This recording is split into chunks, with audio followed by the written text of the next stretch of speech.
السلام علیکم۔ بسم اللہ الرحمن الرحیم۔ حضرت محمد مصطفیٰ صلی اللہ علیہ وسلم کا بچپنا۔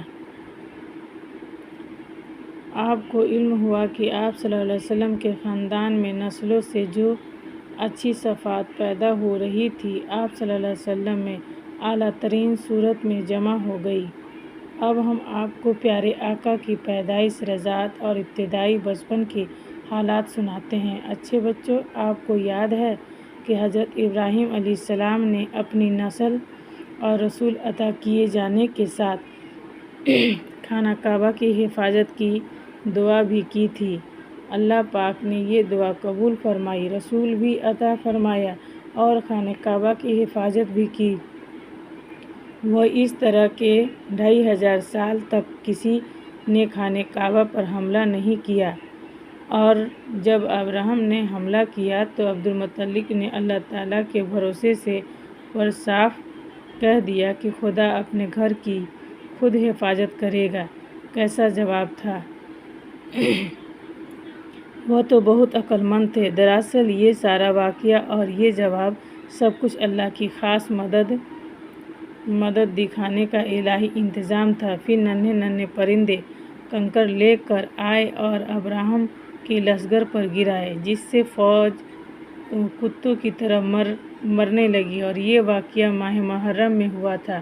اسی زمانے کی بات ہے۔ عبدالمطلب نے ایک خواب دیکھا کہ ایک درخت ہے جس کی چوٹی آسمان تک ہے، اس کی شاخیں مشرق اور مغرب میں دور دور تک پھیلی ہوئی ہے۔ یہ درخت سورج سے کئی گنا زیادہ روشن ہے۔ قریش کا ایک گروہ اس کی شاخوں سے لٹکا ہوا ہے اور ایک دوسرا گروہ اس کی شاخوں کو کاٹنے کے لیے آگے بڑھتا ہے۔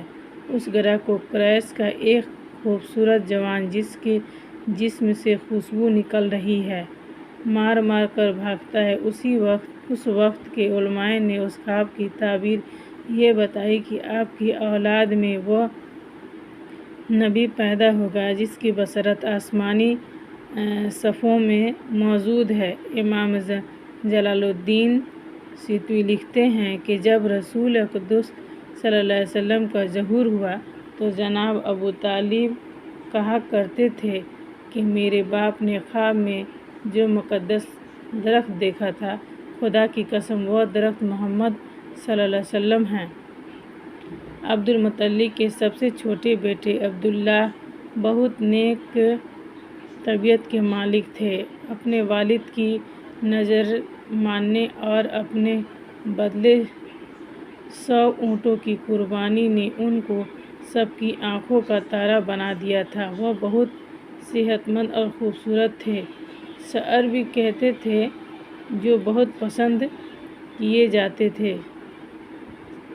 وہ بت پرست نہ تھے بلکہ ایک خدا کو مانتے تھے، یعنی دین ابراہیم پر قائم تھے۔ ان کی شادی قریش کی سب سے زیادہ قابل عزت خاتون حضرت آمنہ بنت وہب بن عبد المناف بن زہرہ بن قصہ سے ہوئی۔ حضرت آمنہ ورق بن نوفل کے رشتے کی بہن تھی۔ ان کے والد کا نام برہبۃ عبد العزرا تھا۔ عرب میں تعارف کرانے کے لیے باپ دادا کے ذکر کو ضروری سمجھا جاتا تھا۔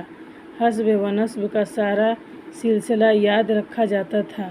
ان دنوں علم حاصل کرنے کے لیے آج کے زمانے میں جیسے ذریعے نہ تھے۔ مثلاً ریڈیو، ٹی وی و اخبار، کتابیں وغیرہ بھی کم لکھی جاتی تھیں۔ انتہائی اہم بات لکڑی کی تختیوں اور جانوروں کی کھالوں یا کسی ہموار سطح والی چیز پر لکھی جاتی تھی، مگر زیادہ کام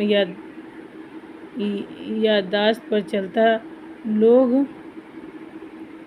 جاہل نہیں تھے، ان میں بڑے بڑے عالم اور شاعر گزرے ہیں۔ حسب و نسب کے تو بہت ماہر ہوتے تھے۔ بات دراصل یہ تھی کہ اس میں بھی اللہ تعالیٰ کی حکمت تھی۔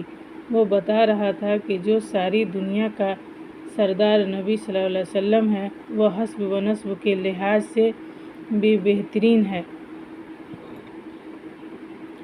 حضرت عبداللہ اور حضرت آمنہ عرب کے اعلیٰ ترین خاندانوں کے اعلیٰ ترین افراد تھے۔ ان کی شادی بڑی برکتوں والی شادی تھی۔ دولہا کی عمر قریباً 25 سال تھی اور دلہن کی عمر 20 سال سے کچھ کم تھی۔ اس زمانے میں رواج تھا کہ شادی کے بعد دولہا 3 دن تک سسرال میں رہتا تھا۔ اس رواج کے مطابق 3 دن سسرال میں رہنے کے بعد حضرت عبداللہ حضرت آمنہ کے ساتھ مکہ کے ایک محلے زکان المولد میں منتقل ہو گئے۔ حضرت عبداللہ اپنے والد کے ساتھ تجارت کرتے تھے۔ ان دنوں ایک تجارتی قافلہ شام کی طرف جا رہا تھا۔ آپ کے والد نے آپ کو اس قافلے کے ساتھ جانے کو کہا۔ آپ والد کے بہت فرمانبردار تھے۔ اس سفر پر روانہ ہو گئے۔ جاتے وقت حضرت آمنہ کو الوداع کہا۔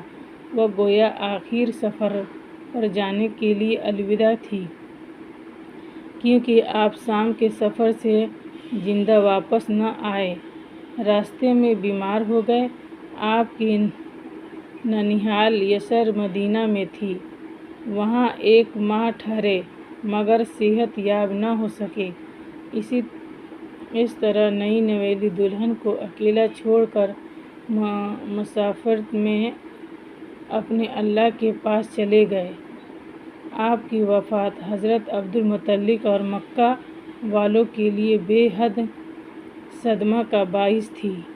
حضرت آمنہ بے حد صابر و شاکر خاتون تھیں۔ بڑے